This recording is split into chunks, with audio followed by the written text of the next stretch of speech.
Let's mic आज का अखबार। नमस्कार, लेट्स माइक में आपका स्वागत है। मैं हूँ राखी जैन। आज का अखबार में आपका स्वागत है। द गार्जियन में प्रकाशित लेख stop sucking up to America, Japan के युवा शांतिवादी संविधान को बचाने के लिए सड़कों पर। इस लेख में जापान की बदलती राजनीति और वहां के युवाओं के उभरते प्रतिरोध को विस्तार से समझाया गया है। लेख बताता है कि जापान का संविधान, खासकर उसका अनुच्छेद 9, जो देश को युद्ध से दूर रहने की बात करता है, आज एक बड़े राजनीतिक संघर्ष का केंद्र बन गया है। एक तरफ सरकार और दक्षिणपंथी नेता हैं जो इसे बदलकर जापान को सामान्य सैन्य ताकत बनाना चाहते हैं। वहीं दूसरी तरफ बड़ी संख्या में युवा और आम लोग हैं जो इसे अपने देश की शांति की सबसे बड़ी गारंटी मानते हैं। लेख के जरिए दिखाया गया है कि कैसे हाल के अंतर्राष्ट्रीय घटनाक्रम, खासकर ईरान युद्ध और अमेरिका के दबाव ने जापान के युवाओं को ज्यादा सक्रिय और जागरूक बना दिया है। उन्हें डर है कि अगर संविधान बदला गया तो जापान भी दूसरे देशों के युद्धों में खिंच सकता है। यही वजह है कि टोक्यो समेत कई शहरों में हजारों लोग सड़कों पर उतर रहे हैं, नारे लगा रहे हैं और साफ संदेश दे रहे हैं कि वो अपने देश को फिर से युद्ध की राह पर नहीं जाने देंगे। लेख ये भी समझाता है ये विरोध सिर्फ बुजुर्ग शांतिवादियों तक सीमित नहीं है, बल्कि नई पीढ़ी, यूनिवर्सिटी के छात्र, कामकाजी युवा और महिलाएं इस आंदोलन की सबसे बड़ी ताकत बनकर उभरी हैं। इनके लिए ये सिर्फ संविधान का सवाल नहीं, बल्कि अपने भविष्य और पहचान का सवाल है। वो मानते हैं कि राजनीति को नजरअंदाज करना अब विकल्प नहीं रहा, क्योंकि इसका सीधा असर उनकी आने वाली जिंदगी पर पड़ेगा। दूसरी तरफ सरकार और उसके समर्थकों का तर्क है कि बदलती दुनिया में, खासकर चीन और उत्तर कोरिया जैसे देशों के बढ़ते प्रभाव के बीच, जापान को अपनी सैन्य ताकत बढ़ानी ही होगी। लेकिन लेख ये संकेत देता है इस सोच और जनता की शांति की इच्छा के बीच टकराव तेज होता जा रहा है। कुल मिलाकर द गार्जियन का लेख ये बताने की कोशिश करता है कि जापान आज एक ऐसे मोड़ पर खड़ा है जहां उसे तय करना है कि वो अपने 80 साल पुराने शांतिवादी रास्ते पर कायम रहेगा या बदलती वैश्विक राजनीति के दबाव में नई दिशा अपनाएगा। और इस फैसले में सबसे अहम आवाज अब वहां के युवा उठा रहे हैं, जो साफ कह रहे हैं शांति कोई कमजोरी नहीं, बल्कि उनकी पहचान है। द न्यूयॉर्क टाइम्स में प्रकाशित लेख बॉर्डर लाइन पर्सनैलिटी डिसऑर्डर क्या है। इस लेख में एक ऐसी मानसिक स्वास्थ्य स्थिति को समझाने की कोशिश की गई है जिसे अक्सर गलत समझ लिया जाता है या नजरअंदाज कर दिया जाता है। लेख एक उदाहरण से शुरुआत करता है। एक युवा महिला जिसकी जिंदगी बाहर से बिल्कुल सामान्य और सफल दिखती थी, लेकिन अंदर ही अंदर वो भावनात्मक उथल-पुथल, अस्थिर रिश्तों और आत्मसंदेह से जूझ रही थी।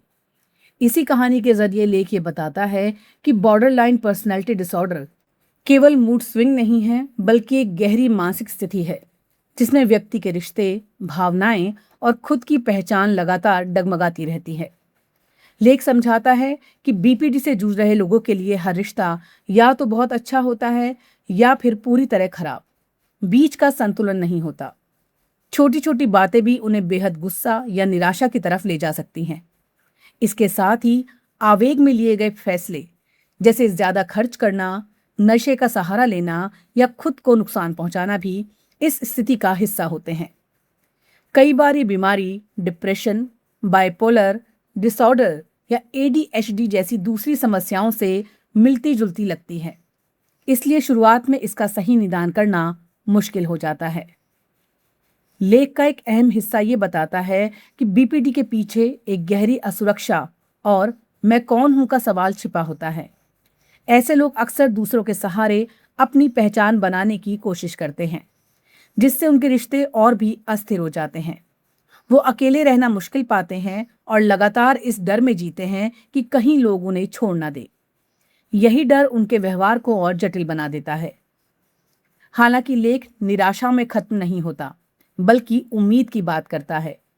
इसमें बताया गया है कि सही थेरेपी, खासकर डायलेक्टिकल बिहेवियर थेरेपी के जरिए लोग अपनी भावनाओं को समझना और संभालना सीख सकते हैं। दवाइयां कुछ लक्षणों को कम कर सकती हैं, लेकिन असली बदलाव थेरेपी और जीवन शैली में सुधार से आता है। लेख ये संदेश देता है कि भले ही बीपीडी का इलाज चुनौतीपूर्ण हो, लेकिन ये असंभव नहीं है। लोग बेहतर हो सकते हैं, अपने रिश्तों को सुधार सकते हैं और एक स्थिर जिंदगी जी सकते हैं। कुल मिलाकर द न्यूयॉर्क टाइम्स का ये लेख ये बताने की कोशिश करता है कि बीपीडी कोई डरावनी या अजीब बीमारी नहीं, बल्कि एक ऐसी स्थिति है जिसे समझने और सही मदद मिलने पर संभाला जा सकता है। ये समाज और खासकर मानसिक स्वास्थ्य पेशेवरों को ये याद दिलाता है कि संवेदनशीलता, सही पहचान और निरंतर सहयोग से ऐसे लोगों की जिंदगी बदल सकती है। अल जजीरा में प्रकाशित लेख जलवायु परिवर्तन के बीच केन्या की महिलाएं मछली पकड़ने के पुराने टैबू तोड़ रही हैं।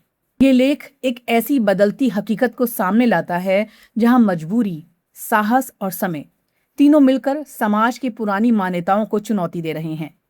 लेख की शुरुआत एक महिला रोडा ओगोनचे अकेच की कहानी से होती है, जिन्होंने 2002 में उस परंपरा को तोड़ा जिसमें माना जाता था कि महिलाएं नाव पर चढ़कर मछली नहीं पकड़ सकती। उस समय उन्हें तानों, शक और सामाजिक दबाव का सामना करना पड़ा, लेकिन परिवार चलाने की जरूरत ने उन्हें पीछे हटने नहीं दिया। लेख ये दिखाता है कैसे पहले मछली पकड़ना सिर्फ पुरुषों का काम माना जाता था और महिलाओं के लिए तरह तरह की मान्यताएं बनाई गई थीं, जैसे कि उनके पानी में जाने से मछलियां भाग जाएंगी या नुकसान होगा। लेकिन जैसे जैसे आर्थिक मुश्किलें बढ़ीं और पारंपरिक काम से आमदनी घटने लगी, महिलाओं ने इन बंदिशों को तोड़ना शुरू किया। धीरे धीरे और महिलाएं इस काम में आईं और आज की एक छोटी लेकिन मजबूत टीम बन चुकी है, जिसे अब समाज भी स्वीकार करने लगा है। लेकिन कहानी सिर्फ सामाजिक बदलाव की नहीं है, बल्कि एक बड़े संकट की भी है। लेख बताता है कि लेक विक्टोरिया में मछलियों की संख्या लगातार घट रही है। इसकी बड़ी वजह जलवायु परिवर्तन, बढ़ता तापमान, प्रदूषण और अत्यधिक मछली पकड़ना है। इससे वहां की पूरी अर्थव्यवस्था प्रभावित हो रही है, क्योंकि लाखों लोग इसी झील पर निर्भर हैं। यानी जिस काम को अपनाकर महिलाएं आत्मनिर्भर बन रही हैं, वही काम अब धीरे धीरे कठिन होता जा रहा है। लेख एक और अहम पहलू की ओर इशारा करता है, सरकारी व्यवस्था। ये महिलाएं असल में वही काम कर रही हैं जो पुरुष करते हैं, लेकिन उन्हें आधिकारिक पहचान या समर्थन नहीं मिल रहा। यानी सामाजिक स्वीकार्यता तो बढ़ी है, लेकिन नीतियों और कानून में अभी भी उन्हें बराबरी नहीं मिल रही। कुल मिलाकर अल जजीरा का ये लेख ये कहना चाहता है कि जब हालात बदलते हैं, चाहे वो आर्थिक दबाव हो या जलवायु संकट, तो समाज की पुरानी सोच भी टूटने लगती है। केन्या की ये महिलाएं सिर्फ मछली नहीं पकड़ रही, बल्कि अपने हक, पहचान और भविष्य के लिए लड़ रही हैं। लेकिन साथ ही ये चेतावनी भी है कि अगर जलवायु परिवर्तन और पर्यावरण की समस्या पर ध्यान नहीं दिया गया, तो ये नई मिली आजादी भी ज्यादा दिन टिक नहीं पाएगी। आज का अखबार में फिलहाल इतना ही। जुड़े रहिए लेट्स माइक के साथ। नमस्कार। आप सुन रहे थे let's make more than radio. Follow कीजिए हमें हमारे सोशल मीडिया प्लेटफॉर्म्स पर। It's time for news. It's time for more than radio. Presenting the first radio news app, Let's Mic. Let's Mic, a news-based app on your phone where you get to watch and listen news, talk shows, interviews, radio show podcasts. On Let's Mic, you get all relevant information of TV, print, radio, podcast, and digital. Let's Mic talks about every segment of life.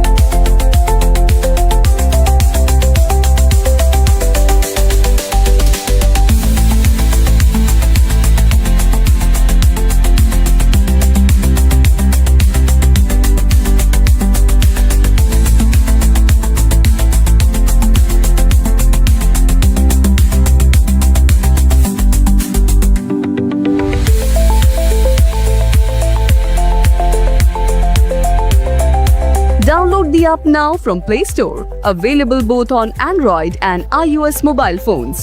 Follow us on YouTube, Instagram, Twitter, LinkedIn, Facebook, Telegram, WhatsApp, Snapchat. Let's talk, let's connect, and let's mic.